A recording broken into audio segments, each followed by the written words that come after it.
Hello everyone, it's Linda from Linda's Ease in Arlington Heights, welcoming you to our Thursday morning coffee or a Thursday morning video. What we're going to do today, this is the third in a series on binding. Now our original, you can look back if you missed them, the original binding was the first one was teaching you the mitered corners. And the second one was how to join the binding. That's one of the things that, because, you know, we make so many quilts and then don't finish them, and so you haven't been doing it for a while. And this way you can just have a little refresher on how to quickly and easily join your quilt. And this third one is, what do you do with the binding once the binding is joined? There's a couple of methods, and I'm going to show you, and I've had a couple of samples that I've been working on behind me. But before I get started with it, I want to point out this beautiful quilt. Nick, you kind of said to us, Nicola, that it reminds him of France.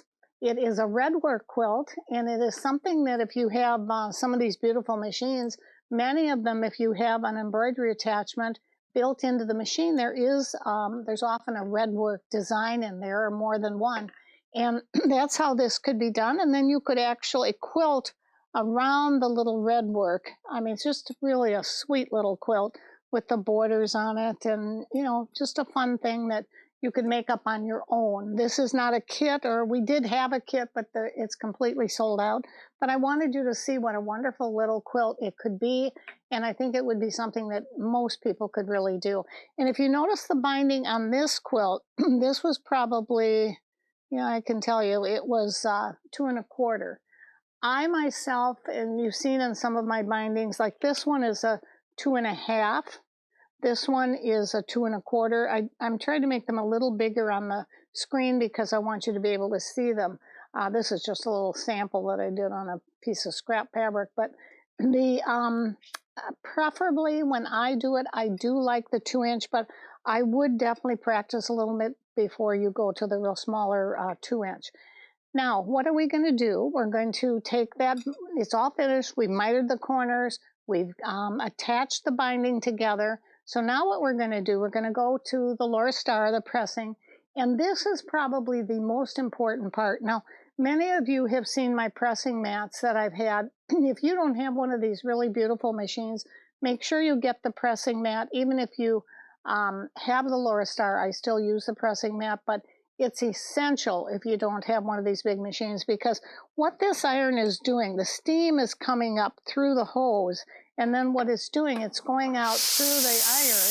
And see how I can put my hand there? And the steam is really giving it the press that it needs. So before I can finish this binding, now you can see this is a little candle mat, and this is done from the wrong side. This is actually the right side. The reason I put this on the wrong side, let's see if we can find where our joining was. It's a little hard on here. That's good when you can't find, here it is. This is where we actually joined it, is right here. So now I don't want this obviously to stay this way, so I'm going to turn this to the right side, and that's where I'm going to finish it off. But before I do that, like I said, I'm going to take it over to the iron, and I'm going to press it. And you see, I'm pressing, I'm not ironing. You see how I'm bringing that over? I do sometimes tell people, I recommend, if they're very new to quilting and binding, you can use the wider binding, and you can press it before you do all of this. I usually don't like to put my crease in here. If I'm doing, this is going to be my machine, so I'm definitely going to put my crease in here now. If I were turning this to the right side and doing it by hand, which I wouldn't, I would have it the other way, I would not put that crease in there until I'm done working with it by hand. And I'll show you that also in a moment.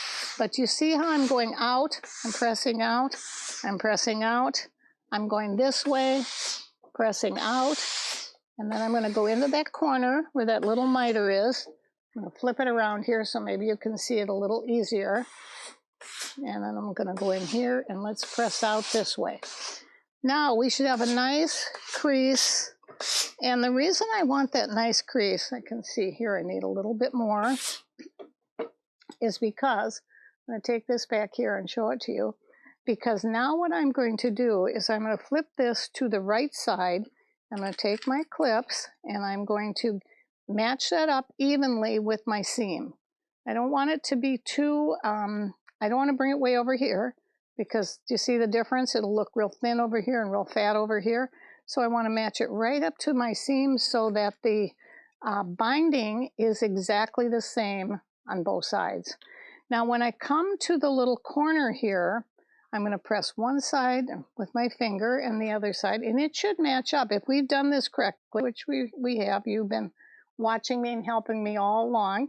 And I'm just going to put a little clip right on the corner. And you see how that binding miters out so nicely? Again, I can use my finger, but if you're not real used to this, go ahead and put a few more clips, and then you've got a real nice piece to go around. Now, do you see how, again, when you get some of these extra threads, get them out of there. You don't want those in. I mean, you can pull them out later, but that's not when you want to do it. And I know many of you have asked me, do you like the pins? I don't use the pins on this part of it because I don't need to. You know, anytime I can use these clips, I do. They are very easy to work with, and it saves your fingers from being pricked quite a bit. So we would end up going around. I can show you, we can do another little miter. And as we're doing that miter, we go ahead and just put that clip right on it. That's how it's going to look nice. Now, I really would like this to be turned around, because the flat side of this clip now is going to be down. Oh no, it isn't either. I'm sorry. This is going to be my right side. I've got 3 different quilts in here, and one is right. This is the right side on here, and I'm going to sew this one on by machine. This one right here, I've actually sewn the binding on to the right side. I've pressed some of it already. And now I'm going to flip that over to the wrong side, and I'm going to show you another thing. But whatever side it is that you're going to sew on, like this one, this is the same as this little candle mat. This is sewn onto the wrong side. I'm going to flip it over to the right side, and then I'm going to do the same thing. I'm going to put the little clips on with the flat side at the back, and then I'm going to sew this one and this one, because now we're on the right side by machine. So what kind of stitches do I do when I'm doing it by machine? Well, I have a few here that I want you to look at, because you can see what I try to do. Maybe you can see them on the back side a little bit better. This is the black. I try to make, take my machine and do a few of these little stitches to see. And I can show you as we're going through. There's one set. Let me block it out for you. See, there's one. Okay, let's start. I'll bring it up this way. I think it'd be easier for you to see. See the little stars there? Let me block it out. There's little tiny stars there. Then when we go here, this is kind of meeting in the middle. Then there's another little dot in either side, and I'm going off the edge on this one. This is the one I've chosen. I really like this one. I think it's a real fun one just for this. I mean, you could choose, it's your preference. There is no right or wrong. You could just use a plain zigzag or a serpentine stitch. But this is really the fun part of working with the machine. You can now choose what you want to do. Now, there is a method when you do this. You can see why I have this out here and this. This, I'm going to do it on the 720, the Bernina. This is Madeira embroidery thread. And in the bottom, there's also the embroidery thread. This is a 60 weight that I actually wound from this. This is Quilter Select, but this is not the right bobbin. If you look at the bobbin on these Berninas, here, I've got one here you can see. Look at how big these are. I mean, they're just amazing how much thread will go on it. So in order to do that kind of a bobbin, and I could sew all the way around here and never have to worry about losing my thread, I even take a pre-wound bobbin like this and put it on my post, and then just wind it onto the Bernina bobbin. Then you have it, the color that is going to look the same on the top and the bottom. Now on the particular one I'm doing here, this is sewing on the right side. I'm using embroidery thread again on the top, because I want this is a decorative stitch and I want it to show. And then I'm using the 60 weight thread in the bobbin. Now the one that is a little different, after I finish showing the stitches, then I'll come back to that and show you what we're going to do. And before I sit down, I just want to make it clear why I'm doing this with the pre-wound bobbins. When I am looking for a color like this, I don't want to use the same 40 weight embroidery thread that I'm using on the top in the bobbin. It makes a much better embroidery stitch when you can use this 40 weight on the top and a lighter weight, a finer thread in your bobbin, which is what these are. These are Quilter Select, and they just work really well. I believe they're almost an 80 weight. And I have found that it'll pull the thread down and it'll really look wonderful on both the top and the bottom. Otherwise, I could have used pre-wound bobbins, but I don't want to do that because of the fact I want them to match. So there's every color in the rainbow for these Quilter Select. So I'm always able to find a color close to what I want to use here. And this is kind of a goldish. You could use it even on this lighter gold. It turned out, in fact, I have a placemat that I'll show you in a moment. But let's get started so I can show you the actual stitching on the machine. And this is where I have it folded over and I put the bias on. Now, this is an open toe foot. And what is really nice about an open toe foot, you can see that I'm going to put my bobbin down, my needle down. You see where that edge is going right along the edge of the foot? So what I can do now is I can go in there and I can go ahead. I've set this for foot or stitch number 741 like I showed you.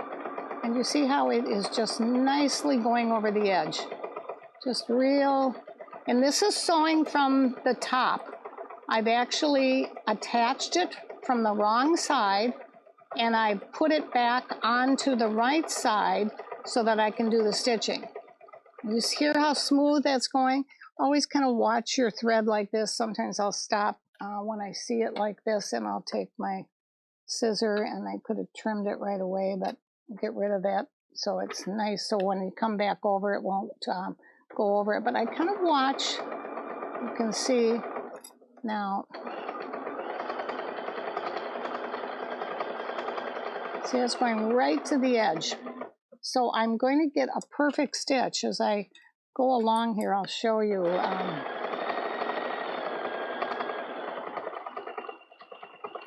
I don't have to worry where it's going. Now, if you have any little puckers or anything seems to be moving, this little stiletto is absolutely wonderful because, of course, it can get right in there. See how that held that edge down for me right away?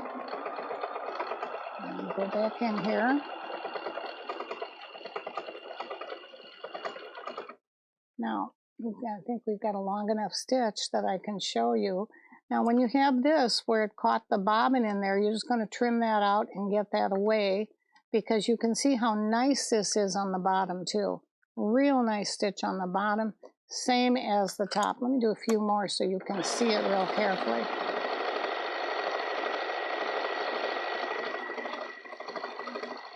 And I like to grab that edge, and the reason that I do, I'm going to just cut it, I can go back and finish it later, but the reason that I like to grab that edge is look at how nice and smooth that was.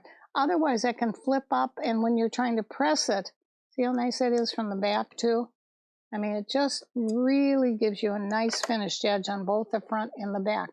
Now I'm going to do that, again, let me bring this over here, because you could have done the little stars, I could have done the backwards and forwards and even brought it off the fabric more, but on here you can see I kept it right on the fabric so you could see it.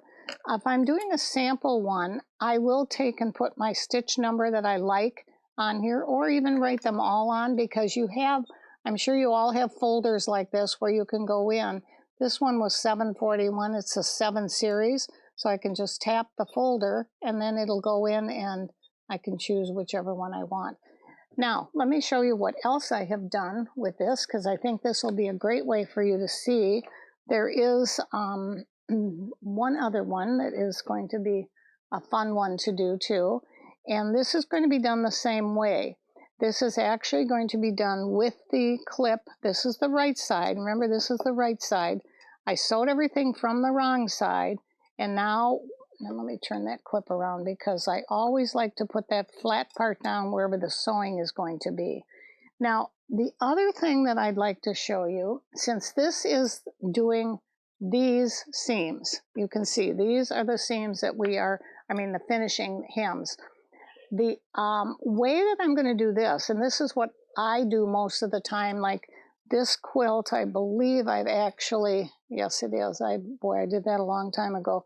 Usually I have a label on here that I can tell you, yep, 2015, so I did make that a while ago.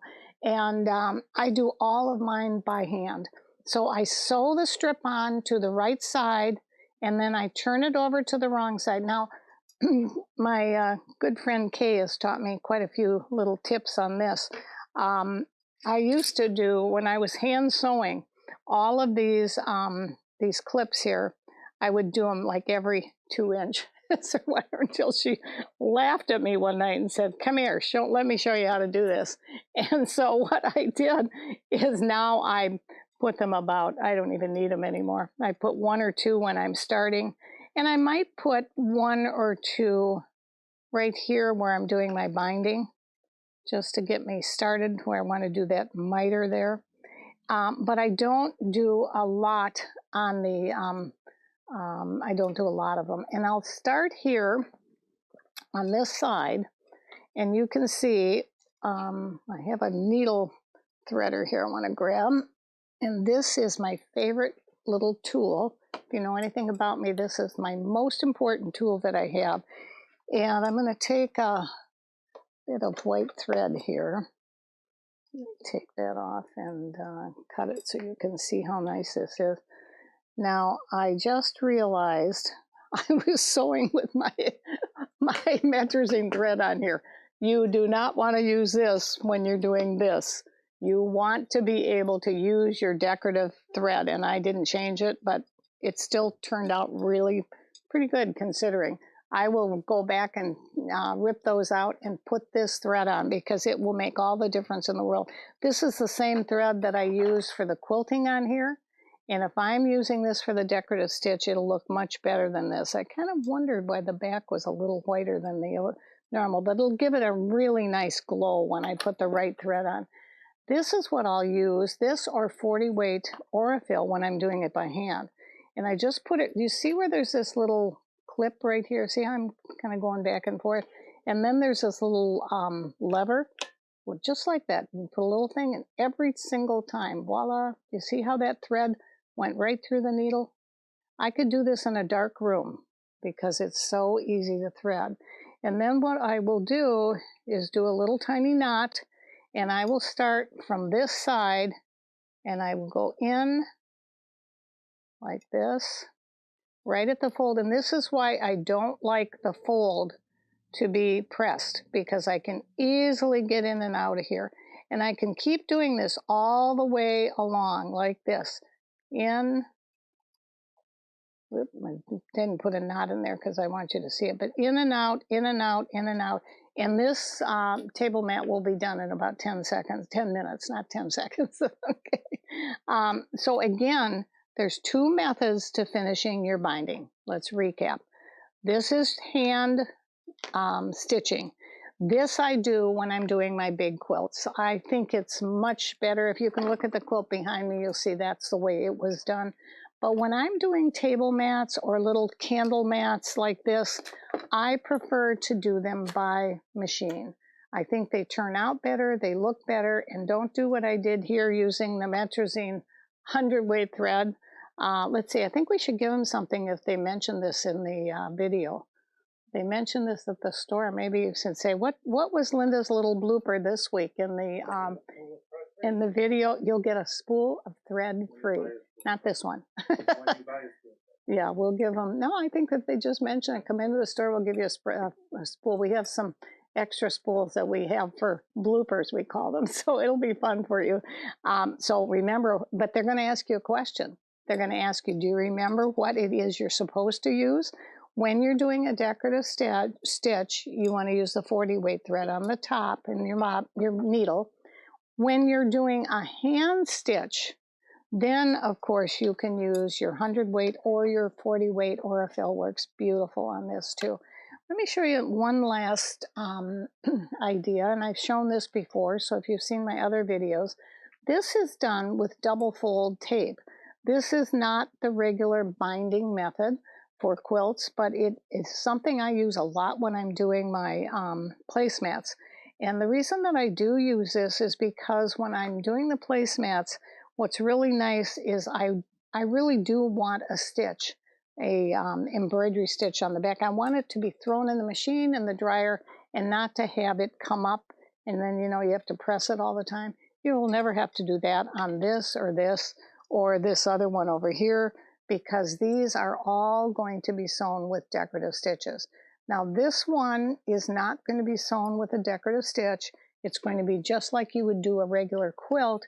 It's going to be hand sewn from the back with the 100 weight thread or the Orifil 40 weight thread. And this is exactly how I do most of my quilts. And I hope you'll try it too, because I think it's really fun. So hand stitching, machine stitching. And there's no right or wrong. It's what you really prefer. I hope this has given you some quick and easy little tips on how to do your quilting. We will have these finished and out for you. Maybe you can come and look at them, or maybe we'll show them on a future video. Let us know if this is some of the things that you like, and just have a fun day sewing. Go and do 10 minutes. If you just do 10 minutes, it won't stress you out. You'll have a little 10 minutes of relaxation. So thanks so much for joining us, everyone, and hope to see you. I think I'm going to have Debbie do next week. I don't know. We'll see. Okay, I've been having requests. So. All right. Thanks, everyone, for joining us. Have a great day.